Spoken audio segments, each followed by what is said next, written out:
Oh iya. Bawa Nabi baru yang kandang. Di bagasi. Ambil. Nanti Maya kuncinya. Maya kuncinya ya. Nantinya dipakai mau pergi. Nggak dapat.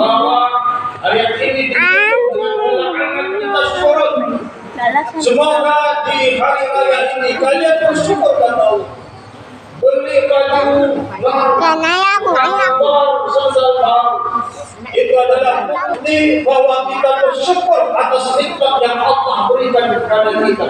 Saya ingatkan kepada ibu dan bapak kami, ketika ada anaknya memberi hadiah baju, memberi hadiah pakaian, memberi hadiah apa, nikmati itu, nikmati pakai. Ini ada sebagian orang tua sudah tua, diberikan anaknya baju, kemudian dia simpan di lemari. Katanya mulai pada tahun depan, satu kali dia pun nggak sampai usia.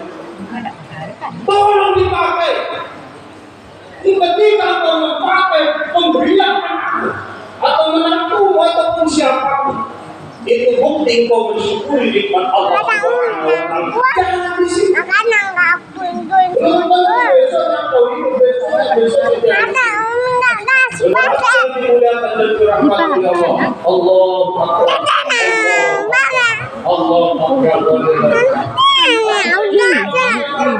Topi untuk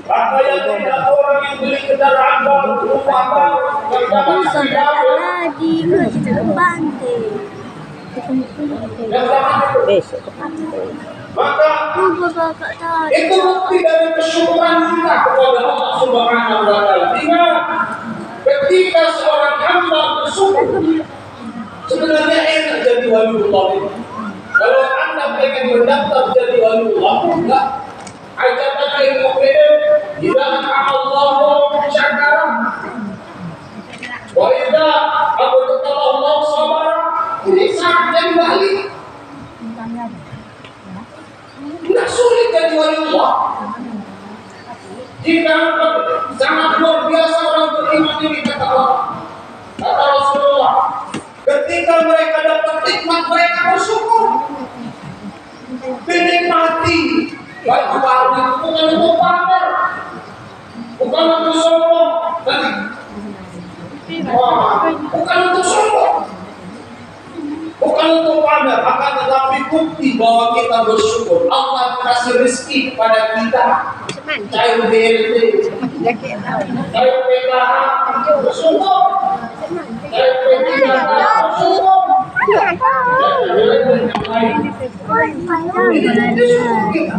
Maka ketika kita bersyukur, Allah mengangkat derajat menjadi walinya yang sangat dekat dengan Allah. Kemudian ketika orang beriman itu diberi bala oleh Allah, maka dia bersabar. Disulam Bapak Ibu, sabar.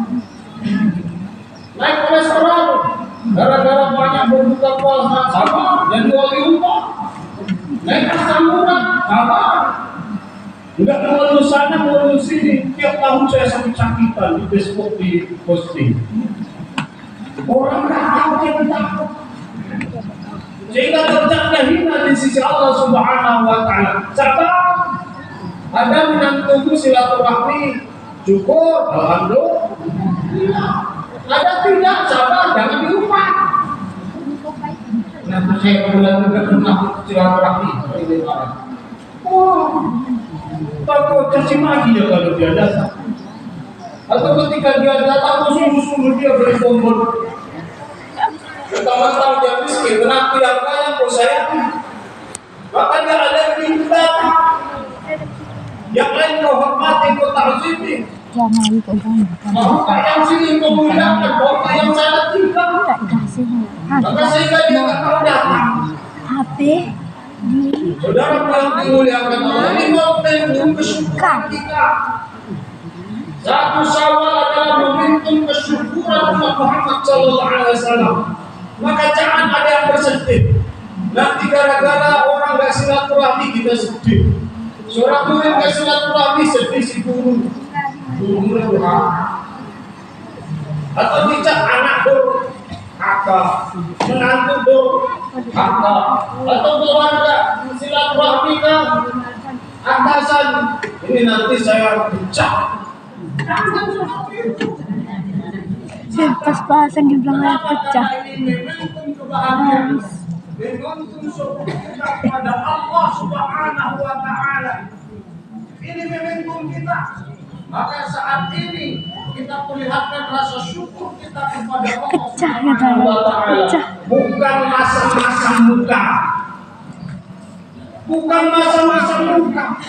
Ya, ada orang silaturahmi masa muka kita. Ada orang salaman masa muka kita. Atau umpamanya pejabat yang kasih tetangga kita, THR kita enggak benci kita sama pejabat itu.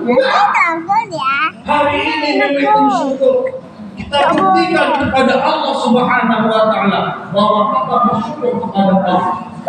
Maka syukur ini tidak bisa dimiliki oleh negara-negara yang berkecamuk seperti Palestina dan yang lain.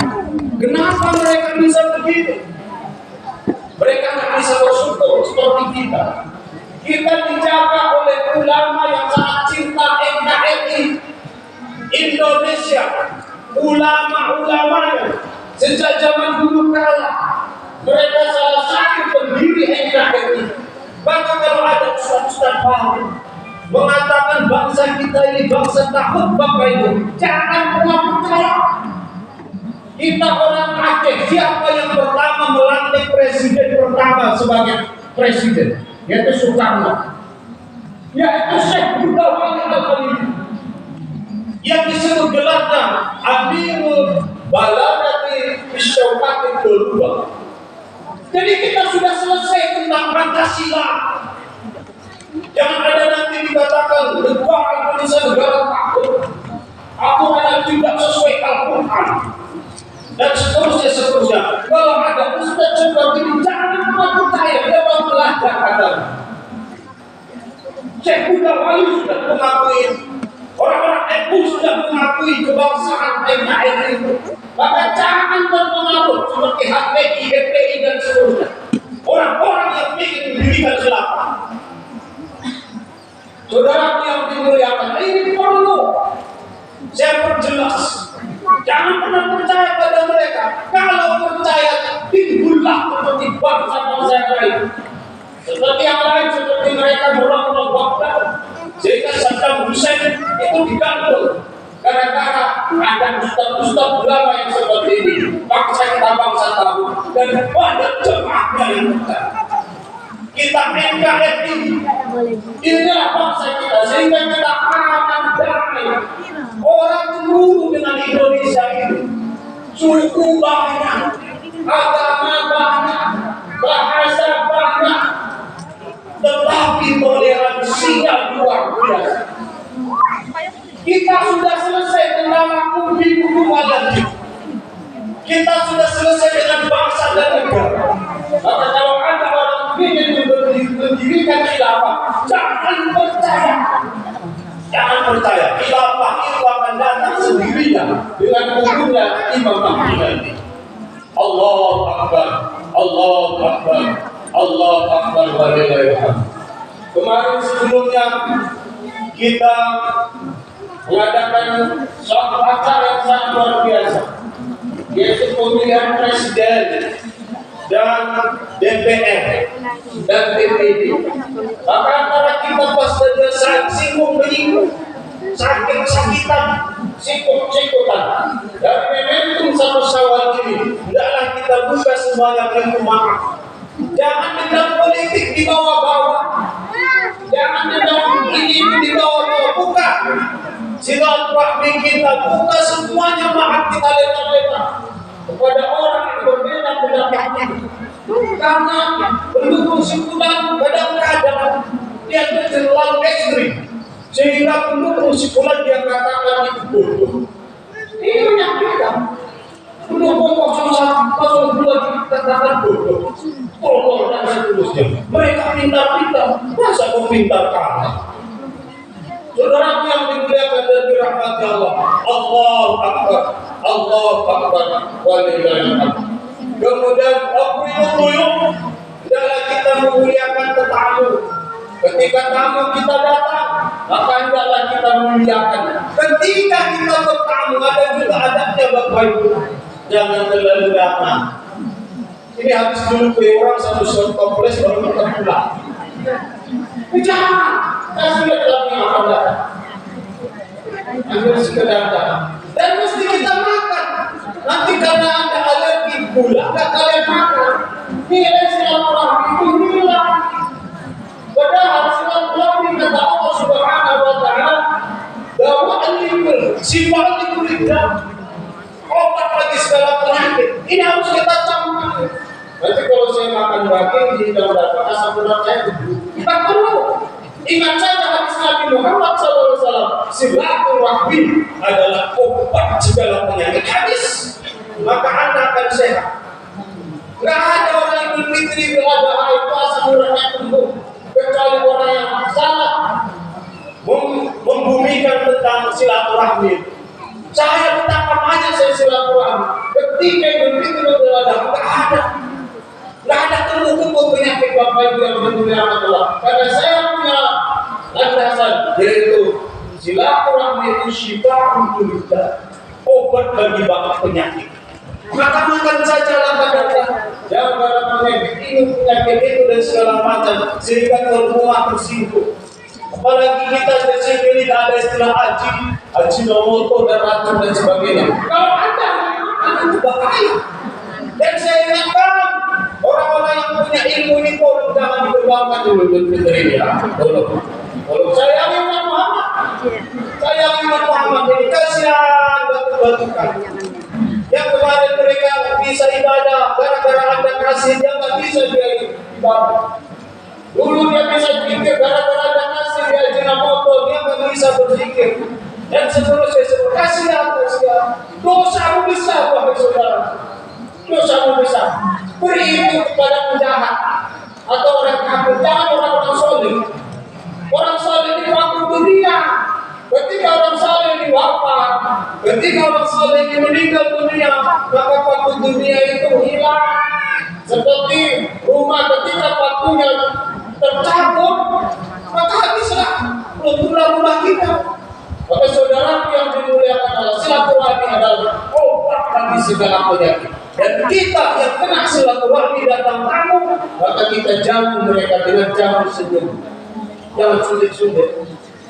Pertama kita datangkan pagi suami istri, tiba-tiba datang tamu, kita juga sudah sama tamu. Maka tamu kita ketakutan. Ingat hari ini iblis sudah selesai. Kemarin mereka dipenjara dulu oleh Allah Subhanahu Wa Taala. Mereka hari ini selesai. Strategi mereka sangat dahsyat. Maka lihatlah nanti ketika setelah selesai kita keluar, maka nanti setelah seminggu, 2 minggu, 3 minggu, jarang kita datang ke masjid. Jarang sekali. Jarang sekali berbaiki tugas-tugasnya saja. Maka saya ingatkan belum setan itu harus kita lawan dengan apa dalam ayat disebutkan wa amma man khafa maqama rabbih wa nahaa an-nafsa 'anil hawa wa innal jannata hiyal ma'wa. Orang yang takut terhadap maqam Tuhannya, benci Tuhannya, kemudian dia mencegah hawa nafsunya untuk memperturutkannya, maka surgalah tempat puncaknya. Surga tempat puncak kita. Maka dari itu saya ingatkan jangan berlebih-lebihan merayakan Idul Fitri. Ala kadarnya saja, ala kadarnya. Ini nanti gara-gara untuk apa namanya piknik, kasih bola, suatu tempat, sehingga membuat berhutang. Kawan-kawan piknik, kayak lagi. Orang Tuhan ala kadarnya nikmati piknik, nikmati Fitri ala kadarnya, jangan berlebih-lebihan, rayakan. Kenapa? Karena merayakan Idul Fitri adalah bagian bersyukuran kita kepada Allah Subhanahu Wa Taala. Dan ketika kita bersyukur, Allah mengangkat derajat kita menjadi kekasihnya, yaitu salah satu wali-walinya. Maka dari itu saya ingatkan kembali, tidak kita buka pintu maaf kepada orang yang bersalah kita, yang muda, yang tua, murid, pejabat, rakyat jelata dan seterusnya. Mari kita buka pintu maaf kita. Sebelum orang memaafkan, sebelum orang minta maaf, hendaklah kita duluan memaafkan. Kenapa? Karena ketika kita saling memaafkan, bersalam-salaman, saat itu dosa saya, dosa orang yang saling bersalaman itu berjatuhan semua. Alhamdulillah. Allahu Akbar. Allahu Akbar. Walillahil hamd. Demikianlah pembahasan Idul Fitri kita. Semoga bermanfaat bagi kita semuanya. Amin ya rabbal alamin. Allahu Akbar. Allahu Akbar. Allahu Akbar. Allahu Akbar. Allahu Akbar. Allahu Akbar. Allahu Akbar. Allahu Akbar. Allahu Akbar. Walillahil hamd. Alhamdulillah. Alhamdulillah rabbil alamin.